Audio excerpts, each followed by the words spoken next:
راویړه والکه قسمه اکسیلیټر ورکه. مسلمانانو کافرانو. د پخوا زمانې قصه ده. د کلوهان په نوم یو کلی و چې په هغې کې یو ښځه او خاوند اوسېدل. د ښځې نوم لیلا و او د سړي نوم حامد و. حامد به په کلي کې ټانګه چلوله.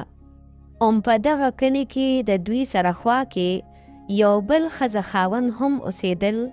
د ښځې نوم شازیه و او د سړي نوم قاسم و. او قاسم به په دغه کلي کې رکشه چلوله. خو د قاسم د رکشې د وجې به څوک هم د حامد سره په ټانګه کې نه تلل. یا بابا چرته به ځې؟ راځه کښېنه روحیجه. نه زه ټانګه کې نه ځم. زه خو که پیاده روان شوم نو ستا د ټانګې نه به مخکې ورسم. او دغسې به څوک هم د حامد سره ټانګه کې نه تلل، ځکه چې ټانګه به په مزه تله او د قاسم رکشه به تیزه تله. یا سړیه ولې داسې خفه خفې؟ خیر خو داسې چل شوي دی، ما ته ووایه. یاره ښځې څه به درته ووایم، ټول خلک د قاسم سره رکشه کې ځي او ما سره څوک هم په ټانګه کې نه ځي. ډېر سخت پریشان یم. یاره سړیه زه خو وایم یو کار وکړه، چودري له لاړ شه، دا ونه پیسې قرض که، باوري یو رکشه واخله او بیا چودري یې لږې لږې پیسې ورکوه. یاره ښځې دا خبره خو مې خوښه شوه. بس ګورم سبا چودري له ورځم، که څه پیسې راله راکړې رکشه به پې واخلم، بیا به لږې لږې پیسې ورکوم. او دغسې په سبا باندې حمید د چودري طرف ته د پیسو دپاره روان شو. یلکه حمیده څه کوې؟ خیر خو دی چېرته روانې؟ زه ځم چودري له لږې پیسې ترې قرض کوم، ځان له پرې رکشه والم او بیا به ځم رکشه چلوم چې کار مې لږ ښه شي. که ته څه وې؟ یلکه ښایسته مو دا و که د رکشه واخیسته خو زما ټول کار به خراب شي. د رکشه بندوبست کول غواړي یار. حاجت څه ده ځه ورځه. حاضر ټیک ته زه لاړم. او دې نه پس قاسم د یو ملګري چې د هغه نوم فرید بدماش وي د هغه سره ملو شي. یلکه فرید تا له مې ډېر زبردست چانس ولیدی. هغه حمید چودري له ځي، دا چودري نه پیسې راوړي او رکشه پې اخلي، هغه ترې واخله یار. نه ماله داسې وې، دا خو رښتیا چانس دی. بس ورځم او پټېږم ورته او ټولې ترې اخلم، خو تا له پکې لږې در کوم ډېلې نه. خوښه دې ده؟ بس ټیک ته خوښه مې ده ورځه پې. ما له پکې لږې شیان راکړې، باقي ټولې ستا شوې. او بل طرف ته حمید د چودري سره ملو شي. چودري صاحب لږې پیسې مې په کار دي، ځان له رکشه اخلم. د ټانګې کار مې سم نه کېږي، ډېر زیات پریشان یم. لږې لږې به درله بیا در کوم. صحیح د پیسې به درکړم، خو څو روپۍ دې په کار دي او دا درته وایم چې په ټیم به پیسې راکېلې کې به نه. یاره چودري صاحب یو 50,000 راکه، هر هفته به لږې لږې در کوم. پس ټیک دی در کوم، درې لږ صبر وکړه ها. حاجي سید چودري صاحب الله دې خوشحاله که. او دې نه پس هغه چودري حمید له 50,000 روپۍ ورکړي. حمید هغه پیسې واخلي او روان شي. او حمید هغه د پیسو تیلې د ځان سره نیولې وي او په خوشحالی روان وي. خو بل طرف ته فرید بدماش د حمید په انتظار کې پټ ولاړ وي. دې تیلې کې در سره څه دي؟ راکه، تا ته وایم راکه که ولې ظالمه وجنم دې. یاره جي دا مې چانه پیسې خرڅ کړې دي، ځان له رکشه اخلم، دا رانه مه اخله. تو جوړ په خبره باندې نه پوهېږي، که غریب یو که مالدار یې پیسې راکه. او دې نه پس فرید بدماش د حمید نه هغه د پیسو تیلې واخلي او لاړ شي وتښتي.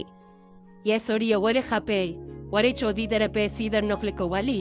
څه چلو شو؟ او دې نه پس حمید خپلې ښځې ته ټوله قصه بیان کړي. اوهو دا خو ډېر بد شو، په خیر دې سړیې ته مه خفه کېږه، الله به خیر کړي.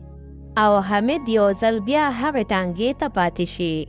ها ته خو بیا ټانګې ته پاتې شوې. تا چې وی پیسې قرض کوم او ځان له رکشه اخلم، تل د به صرف زما د رکشه چلېږي، صرف زما. او دغسې یو څو ورځې تېرې شي. اوس چودري په حمید پسې د پیسو دپاره کور ته راشي. هفته تېره شوه ته رانغلې، تا ته وایم تا چې وي هفته پس به لږې لږې در کوم. یاره جي تاسو نه چې ما هغه پیسې واغشتې، هغه ما نه په لار کې یو بدماش وتښتولې. بس د دا پسې ذمهوار نه یم، زه نو نه پوهېږم، زما پیسې په کار دي. پس جي ما له یو هفته ټایم راکې، زه به چېرته نه بندوبست وکم پیدا به کم درله. په سبا باندې حمید ډېر پریشانه وي. دغه سوچونه کوي چې چودري له به پیسې د کم ځای نه ورکوم. هغه دغه سوچونه کوي او د هغه اس یو زیړ عجیبه شان واښه وخوري چې د هغې نه پس د هغه په اس کې یو عجیبه شان طاقت پیدا شي او ډېر په تیزۍ سره په منډه شي.